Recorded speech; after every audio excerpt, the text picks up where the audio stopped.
Welcome, Ladies and gentlemen, Max Steiner. Thank you. Unfortunately, he's dead and not with us tonight, so instead you got to deal with me and Brayton. Hola, senor. So based on that really jaunty, happy music, I'm guessing tonight's episode Would of... you ever guess that music takes place in the same movie as a machete decapitation? It's true. Yeah, God, the 50s were so different. Or late 40s, I Oh, gather. happy Friday the 13th, by the way. Machete decapitations. Oh, yeah, okay, so Yeah. it does work out today. So... Yes, this is Humphrey Bogart Takes Manhattan. Is what we're watching.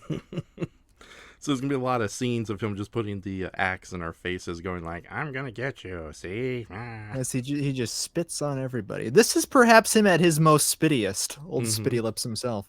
Well, of course. But okay, yeah, I interrupted you with my awful impressions and my wishing of evil upon everyone. So, episode 49, here we are. Of the movie Graveyard Shift. That's us. The treasure of the Sierra Madre. Or if I was really Close enough. white, Yes. I would say the treasure of the Sierra Madre. Hey, give me some of that treasure of the Sierra Madre martyrs. Yeah, that's Sahara Desert. Okay, so yeah, we're kind of coming to an end of this series. Well, so to speak, at least Whoa! the end first of the two seasons. Well, no. We've done 2 seasons already. This is our 3rd season. All right, well, yeah, but when Raf month comes along, you know it's going to be the end.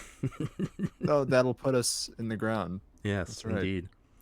Okay, and Shay says, I'm excited for this one tonight. Oh, this will be the first time watching for me. Yes, and a big hello to anybody who will join us and anybody who will join us after the fact. But yes, this is our 49th episode, and it's sort of a precursor to what we have planned for the 50th episode. Brayton, would you go into detail why you chose tonight's movie? Other than the fact I have not seen it.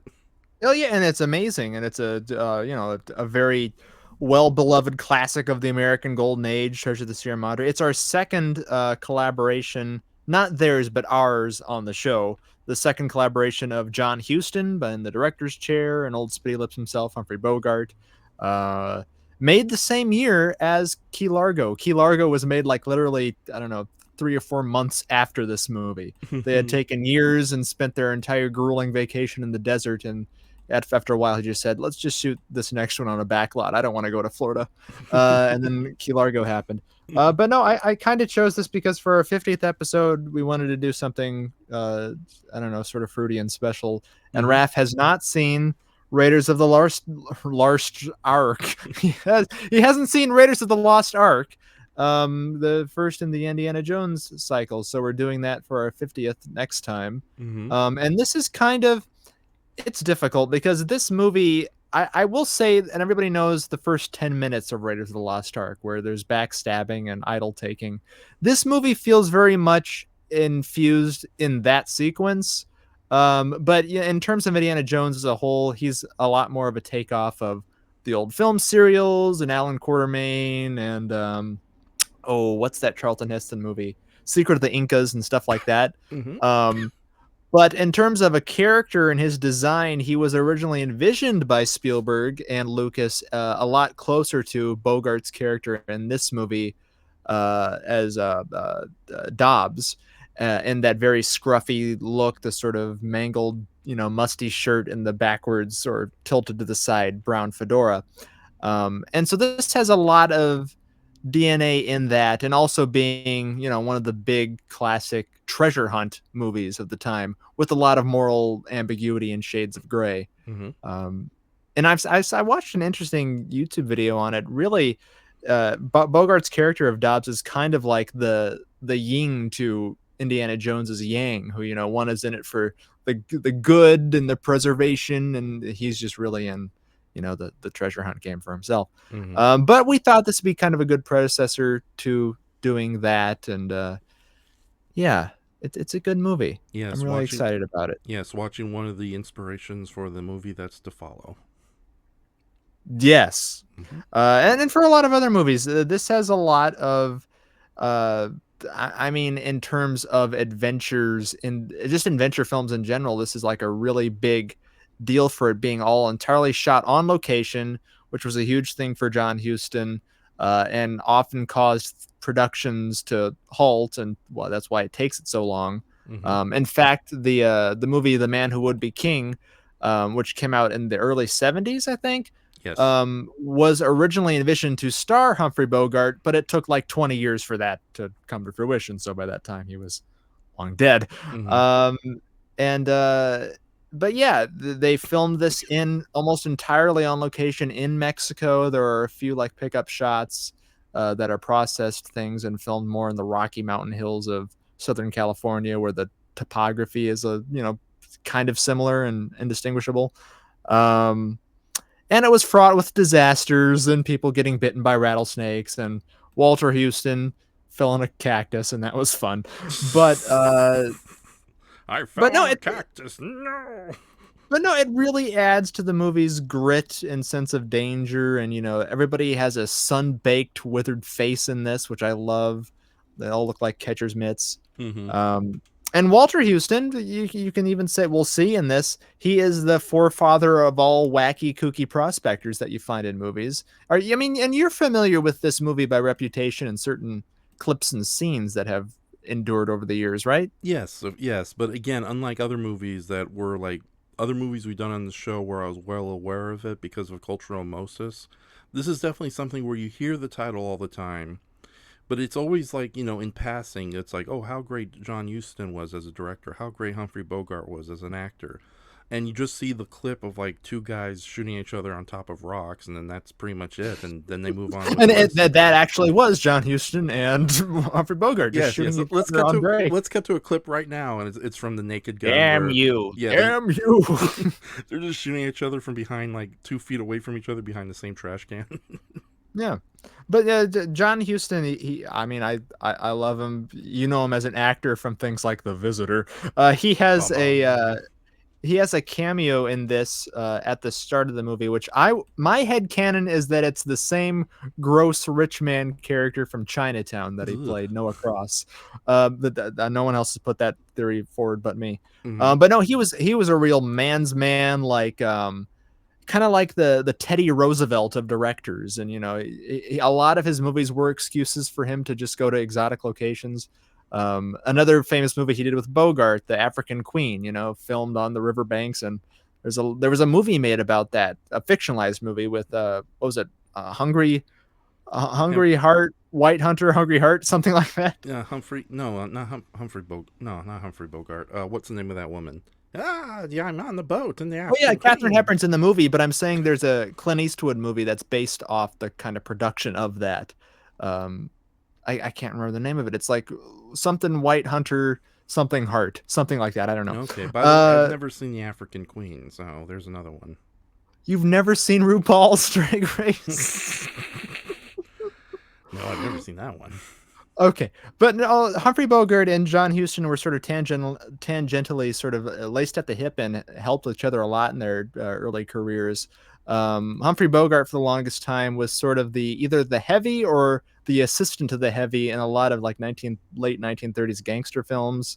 And John Huston really gave him his big break as a leading man in a movie called High Sierra. And then Bogart really developed and bloomed to the flower that we all know him to be in the Maltese Falcon, and so that sort of spun him off into having this long sort of career of tough guy characters, but also who are very suave and debonair. And his performance in this really deviates from that, and he becomes sort of a wild man, corrupted by avarice, and just again him at his spittiest.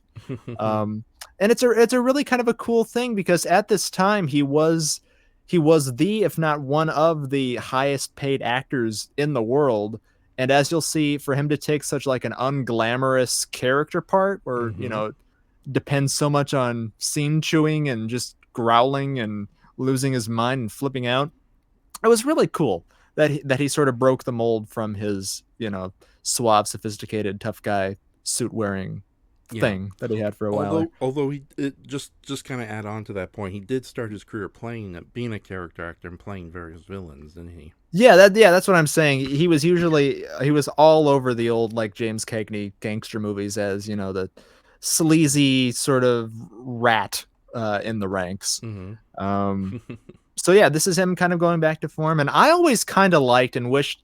I don't know if he enjoyed it more, but I enjoy kind of seeing him more in this sort of darker roles where he has a little more grit to him. Mm-hmm. There's another movie later in his life called I think maybe the second one before he died, called The Desperate Hours, where he plays an all and out fugitive. And he's really good at turning up the dark factor. And he seemed like a guy who wasn't all consumed by what their public persona was. You know, if you take like the two of the big men actors at the time, like him and John Wayne. John Wayne, who was always hypersensitive and, you know, I have a tough guy, straight man, you know, perception to give off. So he Mm-hmm. wouldn't really ever. I thought he was capable of it, but he would never really dabble in meaty character performances like this, which sort of paint you in a bad light. Mm-hmm. And even when he did, it was still kind of like, no offense to the Man Who Shot Liberty Valance, or the or perhaps the arguably really good The Shootist. Yeah, Yeah. like you said, he always still had that veneer of he was the Duke. So Well, yeah, yeah. he always like, and in movies that he was the outright sort of villainous character, like, you know, people have read into The Searchers that Mm-hmm. his character of Ethan in that is really the antagonist, Mm-hmm. and a movie like Red River where he's supposed to be the bad guy, he always has that baggage of being John Wayne and carries himself in that, you know, specific kind of way, um, and kind of, you know, phones things in. And I've never seen Humphrey Bogart phone in a performance ever, so good on him. Also in this movie, though, is Walter Houston, John Huston's father, playing that not cantankerous, overly. What's the opposite of cantankerous? Just fucking slap happy and jubial, Not uh, jovial.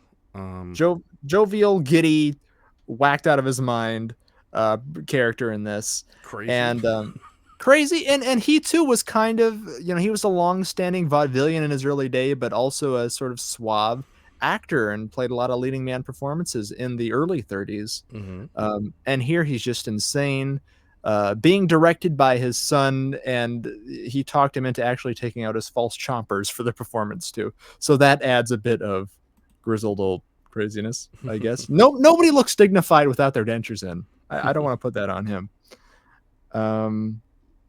But yeah, this is based off of a B Traven is the author's name, novel from 1927. What else do I have here? Oh yeah, it was a critical and commercial success at the time. Won Walter Houston the best supporting acting role and won directing and adapted screenplay. And yeah, it's one of the most influential westerns out there. You know, The Good, the Bad, and the Ugly is, you know, it has some of DNA in that. We watched a movie called A Simple Plan, which again, I would be surprised if this wasn't a partial influence on Sam Raimi. Mm-hmm. Yeah, I'm excited. It's a great, profound exploration of just the darkness of the soul, a heart of darkness. Yes, and I really do want to know how the music, in context, relates to the rest of the That's movie. for a more perkier scene. Yes, when they go off into the hills, there are grimmer moments, Okay. but it is one that definitely sticks. It's an earworm for sure. Um, but yeah, it's one of the best. Like few other movies I can think of have captured, you know, the corrosive effects of just selfishness and mistrust in a tight knit group like this one does. It's a hell of an experience, and it has the famous line of "We don't need no stinking badges," which has been, you Yeah, it'll know, be finally nice to actually see that scene in its original context too. It's like I've only seen like countless spoofs of it, so. quoted and misquoted forever. And yeah, what is it? We don't need no badgers. Didn't Ben Stiller put that in No, one? no, that's I don't want to say the movie because it's a movie you honestly want to do on this show. But yeah, it's like we don't badgers. We don't need no stinking badgers. Yes. So, Um, what? Yeah, but also a good thing about this being shot primarily all on location is nary a fake Hispanic person. They're pretty, for the most part, they're legitimate, with the exception of a young Robert Blake. Yes, that Robert oh Blake. no. But as a child, before he murdered anybody, he appears at the start He's of still the gonna have film. that terrifying giant Michael Ironside teeth smile, isn't he? Well, I don't know, because I didn't recognize him like for the longest time at first. He kind of grew into that big sort of mushy face. This Mm-hmm. is sort of more in his Little Rascals era of kind of looking precocious and normal. Um, but yeah, no, I think it's a pretty awesome, grueling, quintessential sweaty man movie. So I'm gonna love it. Awesome. And I hope you and the audience will enjoy and watch it with us too. So, now, needless to say, there will be just some quick announcements. Yes, our next episode of the movie Graveyard Shift, we'll try to. We don't know because the thing is, Brayton is currently working on a more important project. So we just had some free time here and decided to come on board, and we decided to do this. But our next episode of the movie Graveyard Shift, will be Raiders of the Lost Ark. When that will happen, I don't know. But I will say this, that we are kind of giving 100% Weird a break this week. Next week, though, we'll be back with our theme being Attack of the Crummy Dinosaur Suits. It will be a double feature of The Land Unknown and Attack of the Super Monsters. And Lydia and Wynn will be joining me for that one. Holy Christ. Yes. Although I'm tempted... Brayton will not be joining for that. Yes. I'm tempted to drop the Unknown Island, though, and replace it with just some other dinosaur suit related material, because that movie's kind of rough. Oy. But yeah. Okay, anything else, Brayton? Anything from you? No, other than that, after we do Raiders of the Lost Ark, it's going to be quote unquote Raf month. So we'll see how that goes. That's where I pick 4 movies, possibly 5. Unknown Island and all of its sequels. No, absolutely not. It's like I can't stand Unknown Island 2. Unknowner Islander. Known Island. Just about Manhattan Island, Staten Island. Yeah, that's the 4th one they just gave up at that point. So, jubilant is what Shay says. And he also says, I think it was Blazing Saddles where I first came across the "We don't need no stinking badges" line. So yeah, that is right before the other great line in that movie is "Where the white women at?" which I use on a daily basis. I can't believe Humphrey Bogart would say that. Yeah. Oh, a fun fact. Oh, maybe I shouldn't mention this till after the fact, but something to watch out for is Humphrey Bogart has no hair in this. Every bit of hair that you see on his head, every follicle is a hairpiece, because he was taking some sort of medication to increase chances of conception with Lauren Bacall at the time, so he was hairless. So have that in the back of your mind. That is both kind of weirdly sweet and sad at the same time. So, well, you do what you got to do, I guess. Mm-hmm. Oh my god. Well, yeah, at least this wasn't the turn of the century. Would have to wear like a duck on his head or something. Oh man, I want one of those old, like the wigs that the British judges have to wear, the old curls. Do they still wear those? Yes. Yes, they do it in the actual courtroom itself. Still? Yes. Oh my god. Yeah. Freaks. Okay. Yeah, no, it's a form. It's not a form of tradition, but yeah, it's still there. Just to let you know, guys, while I'm doing a lot better from the last couple of weeks, I'm still under the weather. So if I cough a bit, I'm going to try to mute myself. Just to make things way easier, I'm just going to mute myself through the OBS. Brayton will hear me, but you hopefully will not, ladies and gentlemen. So. All right. Okay, so you ready? I am ready and rearing, and I'm. Let me get my little satchel and my flask of booze. Okay, I'm ready. Okay, so we'll be starting the treasure of the Sierra Madre, right about now. So we'll fade to black. So it'll be easier for me to edit this sucker later when we do the raw talk version only. So here we go. Ba-dum-bum. Okay, hold on. Okay, press escape. I can't press escape. Hold on. Buzz off. Okay. All right, we are currently recording. Okay. All right, so that was the treasure of the Sierra Madre. Sierra Hasselfoot Hut. Hey. Yeah. How long was that movie again? A little over 2 hours. Yeah. I was getting scared there. It's like, oh no, Brayton, he snuck in a 3-hour movie. What was my rule? Were there rules? Yeah, no movie past 2 hours and a half. Oh. But with that said, I can definitely see why it's considered a classic, and definitely why it was such a big a box office success at the time, because it really is like a true adventure movie, despite all the I think it delivered. I think it delivers all the goods on that front. The thrill, the train ambush and the shootouts and everything are thrilling. Mm-hmm. But at the thematically at the center of it, it is a morality tale, and I think it's the highest that's been done. All the characters serve as like a really good, um, like the chaotic or the lawful neutral, the chaotic good and the chaotic evil between Mm-hmm. Dobbs and Curtin and Howard. Yes. With all and at the all different ends of the spectrum, I think they counterpoint each other very well. Mm-hmm. Uh, yeah, and turning friend against friend. Well, okay, they were never friends. I see. I don't think Hobbs from the beginning was a good guy. He kind of I you could kind of tell where he was going by the end of it. Yeah, no, I figure, like, based on everything we've seen with Dobbs, I just think that was like bad situation brought out the worst in him, because when he was in good spirits, he was a decent guy. And but yeah, when the like the old man himself said towards the third act, it's like, oh yeah, if I was younger in his position, I'd probably snap too like that. But yeah, greed does get the best of you. So, and I do agree that it is a good morality play. There is one issue with it I do want to bring up, but I know it's one of those questions that if I bring it up, it'll either completely confuse you or completely disenchant you, and it will confuse you still. Um, but no, we'll get to that in a moment. But yeah, it's a Well, really no, go, let's address that now. When does no, that no, stop no. you? Let's speak of the good first. No, it's a very good, like, an adventure story with a really good morality play. It's gritty without being overly portentous, which is like the sad, grim, dark version of pretentious. Damn it, now I'm saying it wrong. Pretentious. Pretentious. Yes.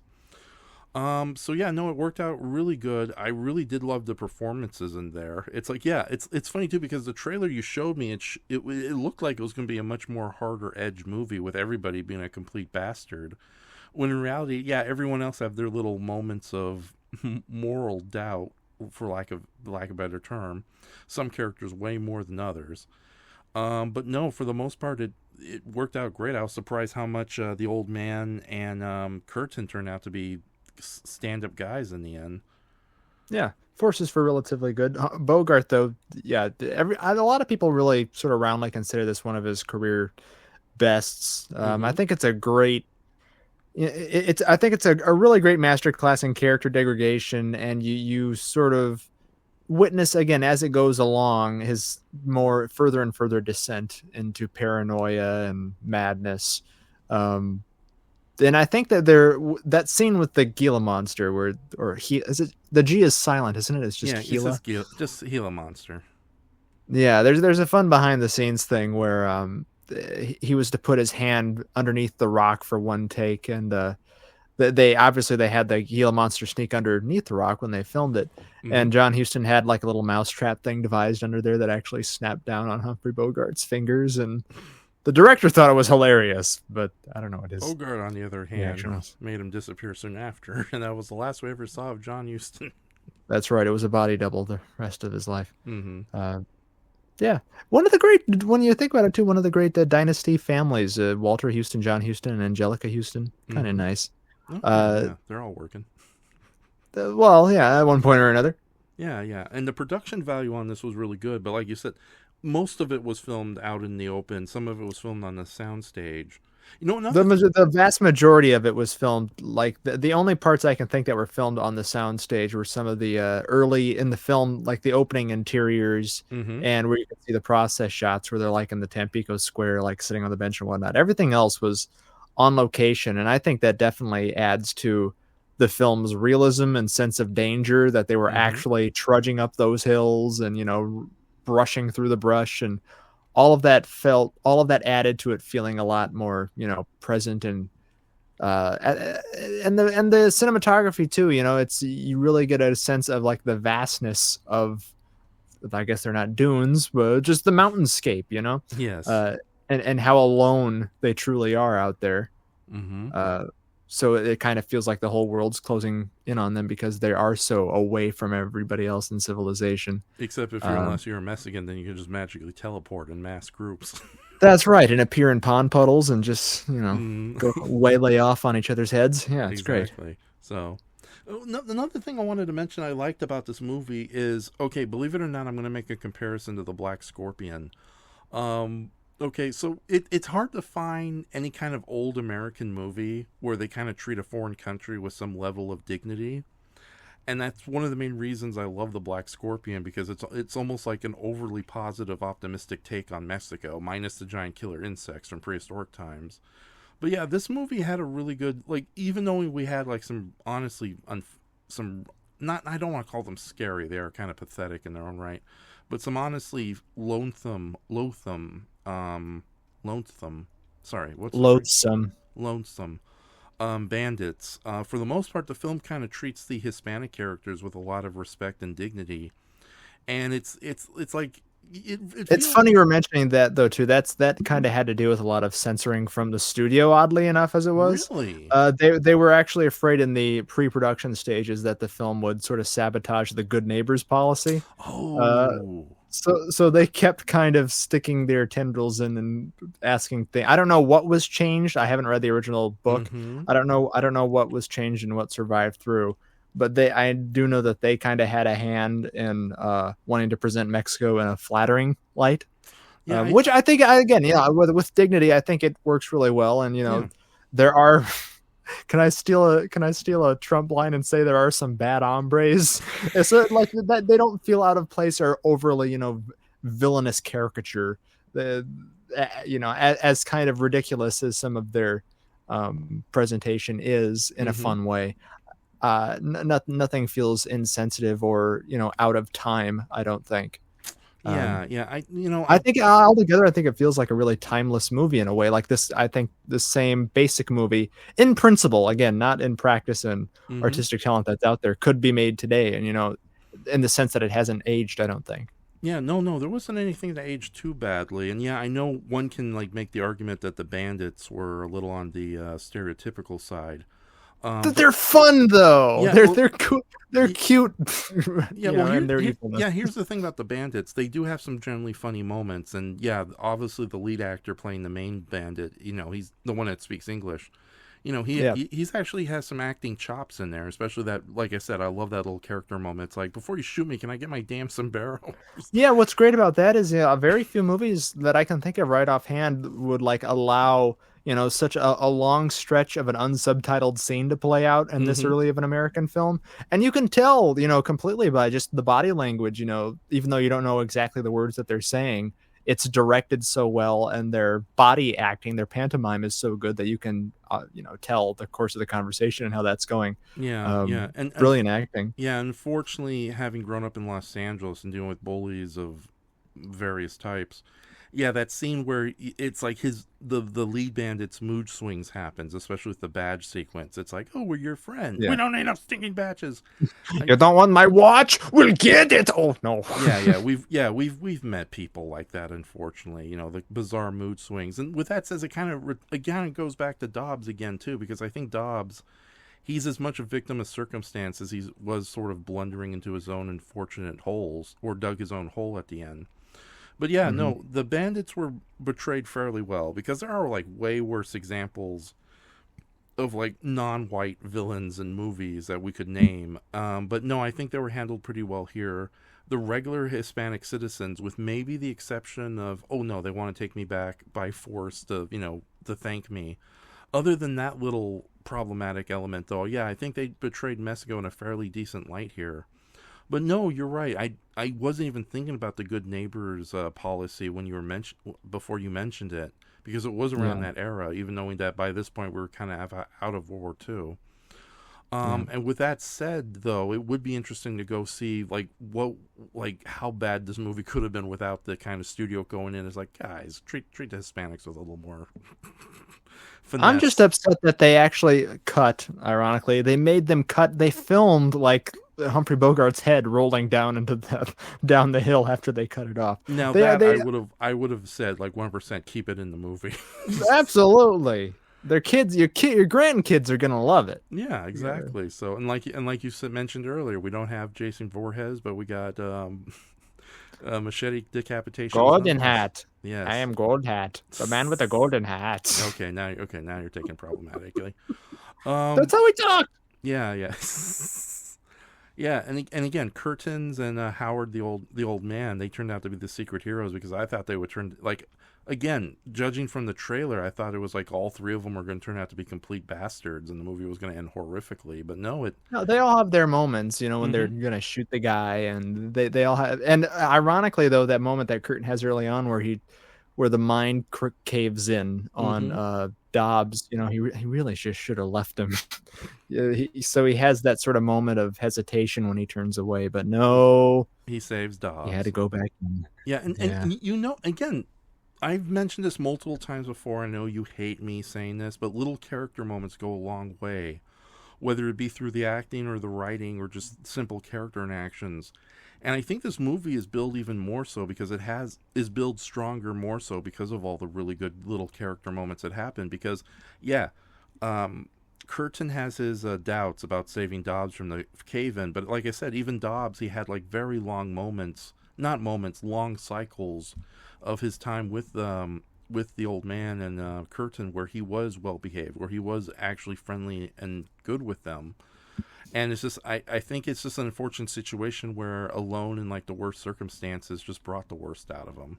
But I can definitely see that kind of. And I think it's great that whole.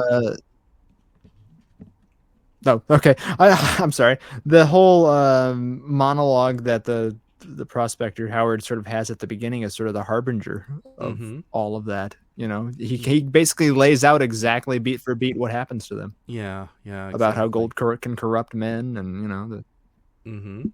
So yeah, no, bring no, about your own like personal there's a lot of destruction. good foreshadowing going on in this movie. You can still hear me, can't you? Hello?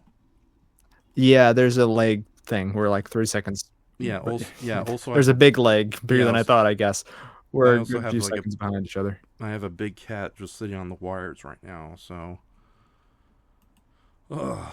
I don't think the cat is causing the leg, but it's I know, but anyway. it's not helping either.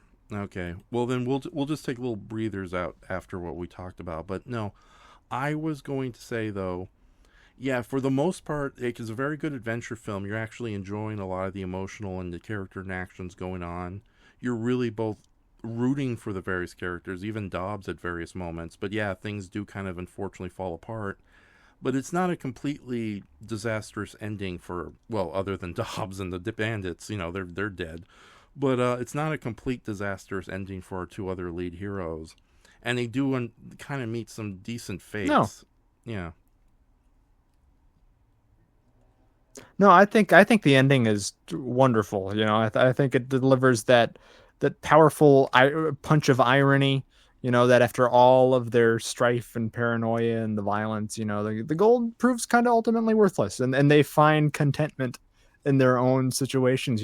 He gets to go back and enjoy fruit on his hammock, and Curtin's really young and he can make his own way. So really, it's not. It's the movie sort of resolves its central themes about the corrupting, nature of greed, uh, and yeah, I've never minded the ending because they kind of leave, if not rich in material, they're rich in spirit, Yeah. as a Hallmark card might say. Yeah, the old man said, he is going to enjoy the rest of his life around good people who love him in return. And Curtin is going to go see the widow and the child. And I get the feel I doubt they're going to become a new family, but you get the feeling that he has a new start there and he's going to, Yeah. probably succeed. Dobbs will Yeah, for decay. each of them, they're like each character's fate aligns with their choices, Yeah, yeah. And their even moral choices and it throughout. ends happily for Dobbs too, if you think about it, because his body is going to give back to the land. All the ants and vultures and buzzards and rats are going to eat him up alive, and it's like it's going to work out great. Yes, he's part of the circle of life. Yes, exactly. So a big old Dobb tree will grow, and it will kill anybody that gets close to his gold. Oh no, okay, so he gets resurrected or reincarnated through the earth as the tree from the Wizard of Oz. He's literally that thing, the grumpy tree. Stay away Really, from my stop picking my gold. apples. Yeah. Okay, but yeah, no, the ending was very good. I'm glad, like you said, I think that's the best way to describe it. It's like they're not rich in material, but they're rich in spirit and the experience. Not Yeah. counting Dobbs, he's Yeah, dead. and they leave off with an open-ended future except for, well, maybe Dobbs' head survive. I don't know. Yeah, There's no out for Dobbs. yes. But with that said, that kind of brings me to the one issue, less with the movie itself and just kind of a recurring cliche in American storytelling, especially rags to riches, back to rags.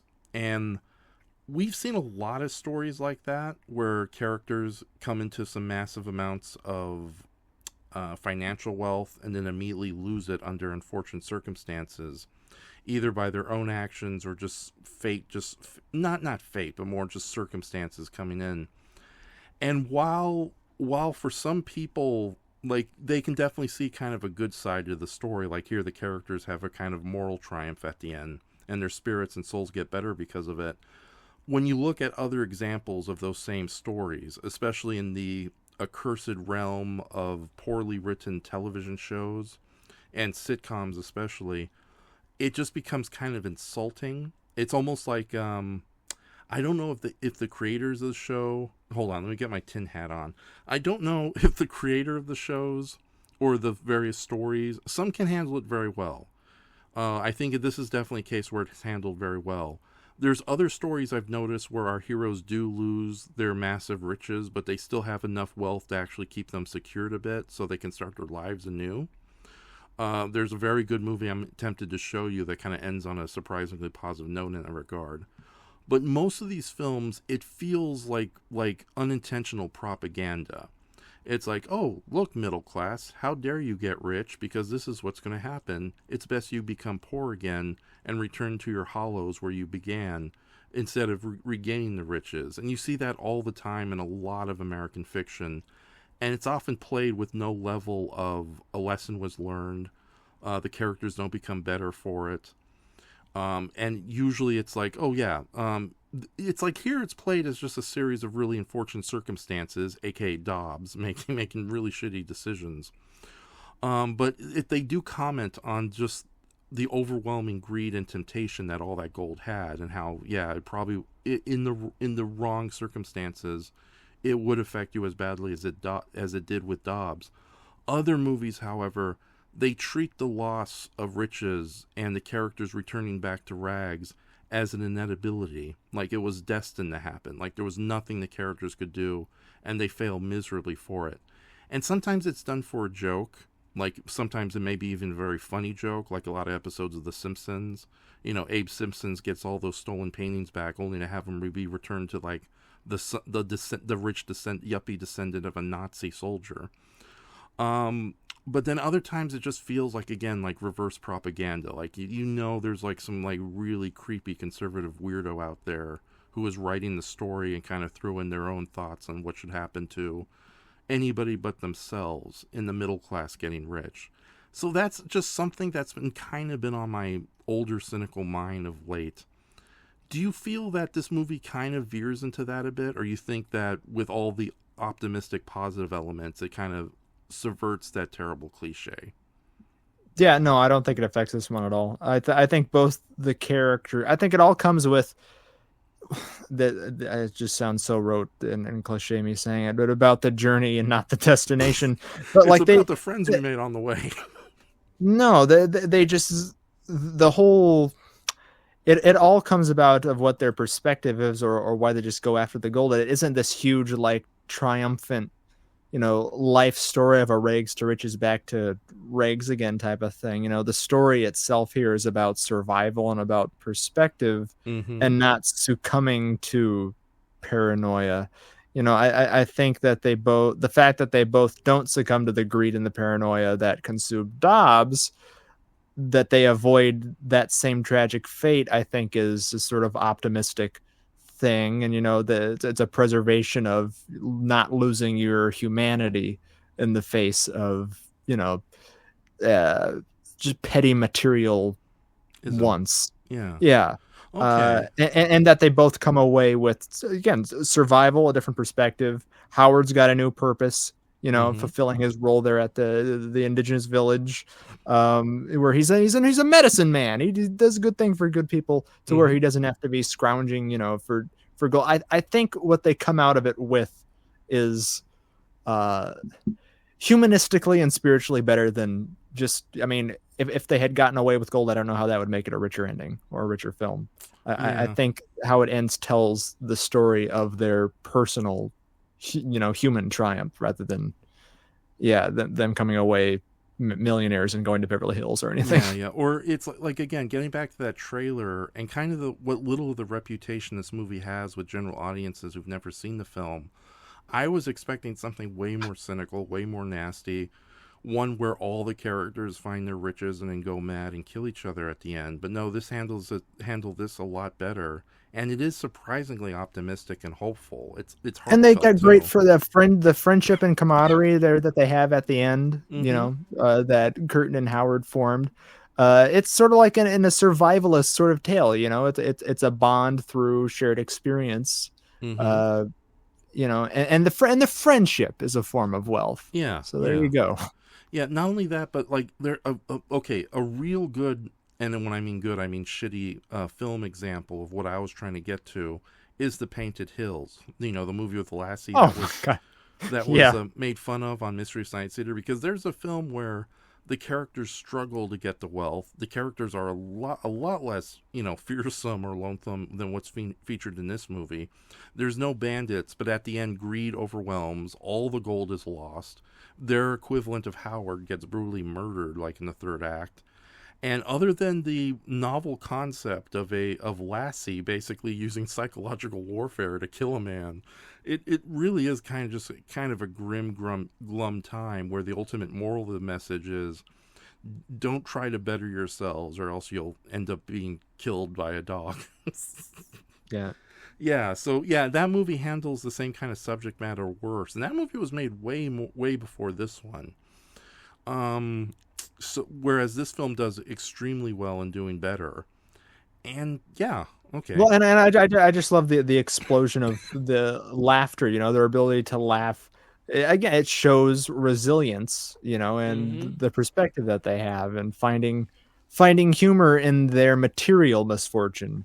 Oh Um, yeah, because so no, so I don't think it's like that part of it is doom and gloom. I actually think it's a very happy sort of ending for yeah, both of because them. like a lesser movie would have ended immediately after all the gold disappeared. All the gold disappeared into the Yeah, and ether. then cut to the end. Yeah, to get to the end, it's like that's it, folks. Fuck off. Go back home, you damn middle class bastards. Hmm.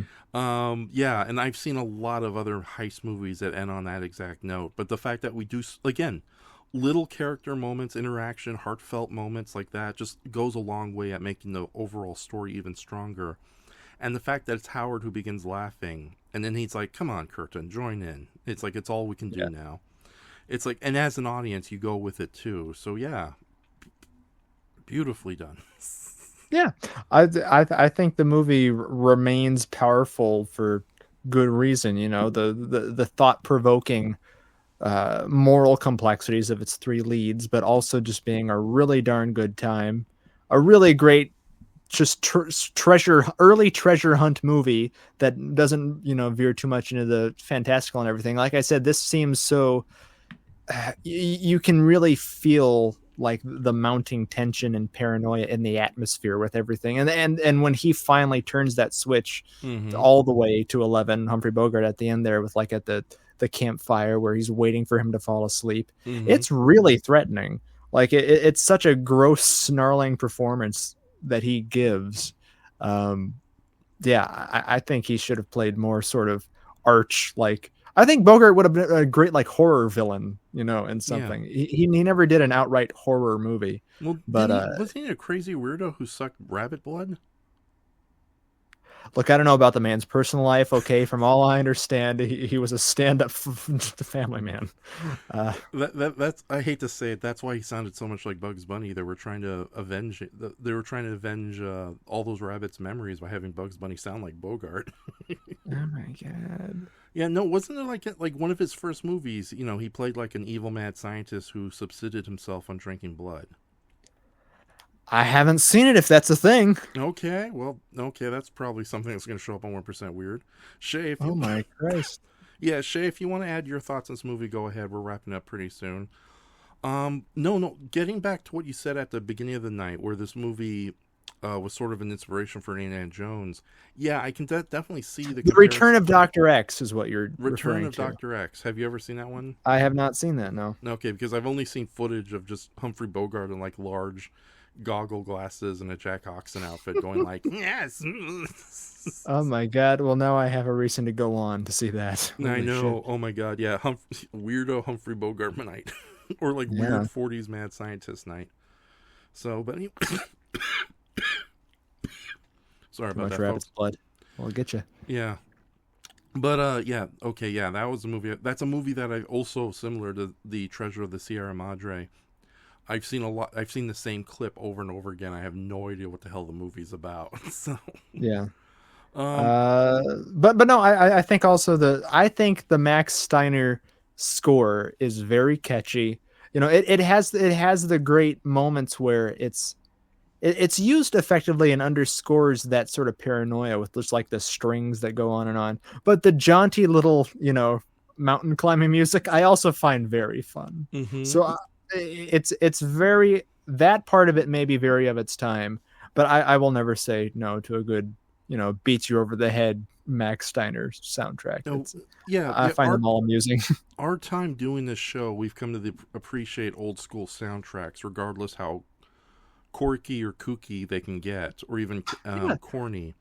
And I will Because they really just help, they help build out the movie's individuality, and yeah. its own character. They don't all sound, more so a problem what happens today, which was a very not an issue back then, is they all sound very distinct. Yes, exactly. Because yeah, unfortunately, a lot of movies these days, their soundtracks are so boring and banal, and apparently that seems to be something that the studio heads kind of prefer, because they don't want the soundtrack to take away from the more expensive visuals. I Um, think the word they try to use is understated, but it doesn't seem even intentionally understated, though. It just yeah, seems lazy. yeah, lazy, and it just yeah, just like it's just background noise that means nothing. No memorable catches, no memorable beats, and weird enough, like I said, some of these older scores do get a little on the corny side. And this movie, Hmm. with its little jaunty adventure walking music, yeah, it does get at moments like that. But at the same time, But it fits the character of Howard, doesn't it? Like it's yeah, kind of his theme. He's such like a Weisenheimer, old guy hmm that them, like that scene where like they're falling over rocks and like falling on the ground, and he's already like halfway up the mountain, and you have that playing in the background. It really works for his sort of fable kind of cartoonish character that he has going on for himself. oh yeah. But no, I was Um, also going to say, the soundtrack matches the film's, for lack of a better term, mood swings beautifully. Because one moment it's like, yeah. yay, we're all buddies looking for And gold. the next one is with Oh, like the sad stuff. I don't know what is it a tarantella or something, that ding ding ding ding ding ding ding, like you hear to describe whenever they're in a movie. There's like a scene in Mexico or Italy. It's like that very plinky sounding guitar instrument. oh I don't know yeah, what it's called. Somebody out there may know it better than me. yeah.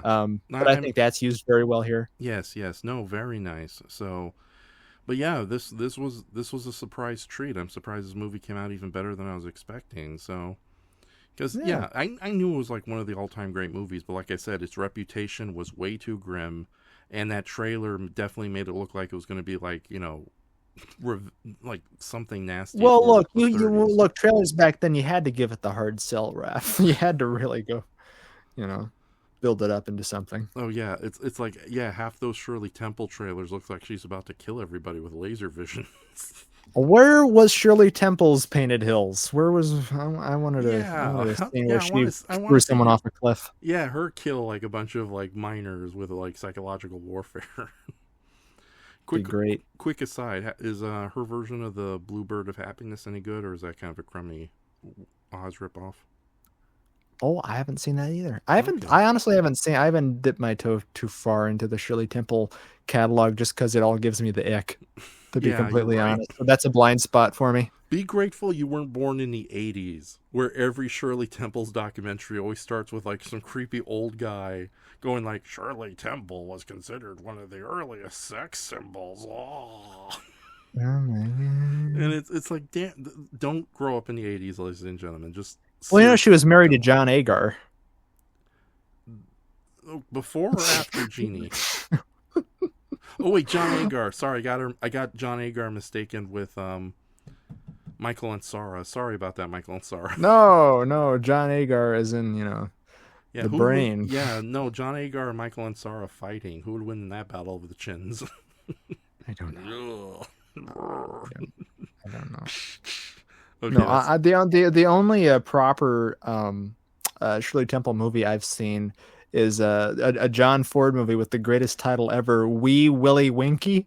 That's the only one I've ever seen. Where she sort of plays like she befriends like this old general, and it's not handled awful, like really awful, but she kind of seems like a male war bride there. And oh my god. I don't really get into her films all that much. I appreciate what she did, but I Yeah. feel bad for her intensely. Yeah, Um, don't grow up in the 80s or the 70s or the or the 60s or 30s, the or 50s. just don't grow up ever. Peter Pan complex for life. Yeah, so Uh, don't be born. you'd be yeah, you're halfway ahead right there. Yes. Um, but no, this movie's left like it's an indelible mark on cinema. You know, its influence is everywhere.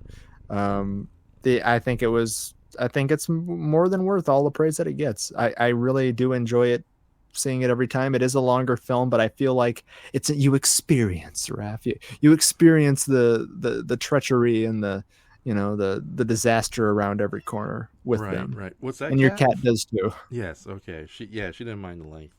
So, yeah, Yeah. and just to read what Shay says, I liked it. It was nice seeing Humphrey Bogart kind of play against type and not be the hero for once. A nice adventure movie, like you two said. Yeah, he's slimy. Okay, so do you have anything to play us out for the night? If so, send it to me through the private chat. Oh boy, If I not, didn't prepare for if not, that. we can just end this. Or Okay. even I'll just play the trailer to or Raiders of the Lost Ark. How about that? How about that? Okay. Any last things you want to say? Um, no, I mean, I think that's pretty much my feelings on it. It's a great adventure movie, a great film, period. And it is a treasure in its own way. I think people can get something out of it to this date, and it's a challenging, one of the more challenging movies to come out of the 1940s Hollywood system, Mm-hmm. of its ilk. Uh, and I think the sad thing is that Walter Houston, who played, won the Oscar and everything, he died a year after this. Oh. So it was kind of nice for him to get that big nod at the end, because he was nominated for Yankee Doodle Dandy. He's the dad in that. Mm-hmm. Uh, God, what else? Dodsworth, which is that's a great 1930s drama, and then a movie I haven't seen called The Devil and Daniel Webster, where he plays the devil, which Oh, is kind of. Have you heard of that? It's kind of a feature-length version of that one Burgess Meredith Twilight its own episode, the sort of Faustian thing. yeah, no, I've heard a lot of good things about that movie. That's one I've been wanting to watch. So, Yeah. So he's capable of playing just pitch black evil, and just pulling at your heartstrings, just jaunty and wonderful and mad and a mm-hmm. slappy pappy in this one. But no, I love this movie. It's one of my favorites, and it was a pleasure to share it with you and Shay and all of those out there in internet Twitch land. Indeed. Yeah, no, it was very fun. So, yeah, so forgive the somewhat awkwardness of me trying to get the next little preview here done. Just technical nonsense, but I'm not going to stress over it anymore. But yeah, so yeah, the next episode of the movie Graveyard Shift, whenever that may be, will definitely be Raiders of the Lost Ark. Because believe it or not, despite me seeing all the other Indiana Jones movies, that's the one I have not seen. So Unbelievable. yeah, no, How dare you? there's like simple reasons why I never saw it. I just never saw it. But no, just one quick aside. Yeah, I can definitely see where the comparisons of Dobbs being sort of the darker yin yang to Indiana Jones comes in, because Indiana Jones, despite being a hero, he has his pretty dark, vicious moments. And Oh then, yeah, he has his grit and his dark side. I think at the end of the day, though, he goes on his ventures for mm-hmm. kind of altruistic means. Yeah, and he saves innocent people despite the big argument that Mhm. idiots like to make about, oh, he doesn't do anything to affect the story. Well, if he wasn't there, more people would die. Unless, of course, you're talking about the bloody last movie, but that's my issue. um, but yeah, with that says though, yeah, I think we're gonna play us out with the hopefully one of the decent trailers for Raiders of the Lost Ark. But yeah, you can't trust most of these goddamn movie clip websites for shit. Any last things else you want to say, Brayton? I hope this trailer has the old voiceover on it. There was a guy like in the 70s and early 80s. He did Mm-hmm. the trailer famously for Jaws, to where his big thing at the end was like, if the devil had could swim, it would be Jaws or something like that. And he ends it with Jaws. No, See it. And it's just a beautiful the way to sell it there, Frank. Just I see it. yes, I hope that's the case. But knowing our luck, this is probably gonna be as awkward as that really shitty Batman '89 trailer, where it's just the clips, no soundtrack, and it's like 5 minutes of us sitting there. It's like, okay, what's the point of this? Maybe it'll be one of those recut fun trailers, like when the people who make like Forrest Gump and The Shining into a romantic comedy. Oh God, no fan trailer. That the internet's filled with that terrible shit. We'll find out. If this trailer stops halfway and you hear me scream fudge it, Fuck! yeah, we found the wrong trailer. But yeah, and next week, Thursday night, me, Lydia, and possibly Win will be doing. I've decided to drop Unknown Island for various reasons. And we'll just do Dinosaurs Tuberia style. It'll just be Attack of the Server Monsters and a couple of scant Ultraman episodes with dinosaurs themes in them. So that Oh will make boy. it a lot easier. So because it's like, what is it? I also thought about doing an episode 1% Weird where it's called 1 Hour Weirdies, where we show like maybe 3 or 4 movies that are only an hour in length. And Unknown Island is perfect for that. So, You could do Black President's Night, James Earl Jones tribute. oh yeah, was that the idea for a double feature you had in mind? Maybe, yeah. He was the I think maybe someone out there will prove me wrong, but I think he is the first actor to in that one television movie to play a black president. So Oh, I think neat. Yeah. you know Unfortunately, our other around choice. November time, election time. Yeah, unfortunately, our other choices would all be like not so good action movies. Although I've heard fairly decent things about Olympus Has Fallen, so fairly. All right, Fluffy, you have anything to say? Okay. And Shay says excited for Raiders. That's become my all-time favorite movie of mine in recent years. Yeah, well, that. But like you said, we don't have we set date for that. But I know, but we'll see what happens. So other than that, Brayton, thank you very much for this episode of the movie Graveyard Shift. Si, And we're senor. yes, here's some badges for you and some badgers in a bag. Okay. Ah, my face! Ah, my eyes! Oh God! Awesome. What a wonderful day. Ah. Fluffy's in there too. So This was all your right. plan all along. 49 Yes. episodes to kill me off. Oh no. So and the big 50th episode is where you're gonna kill me with a cannon. So okay, so here we go with hopefully a good trailer for Raiders of the Lost Ark. And we will see you guys next time on the movie Graveyard Shift. Why did it have to be badgers?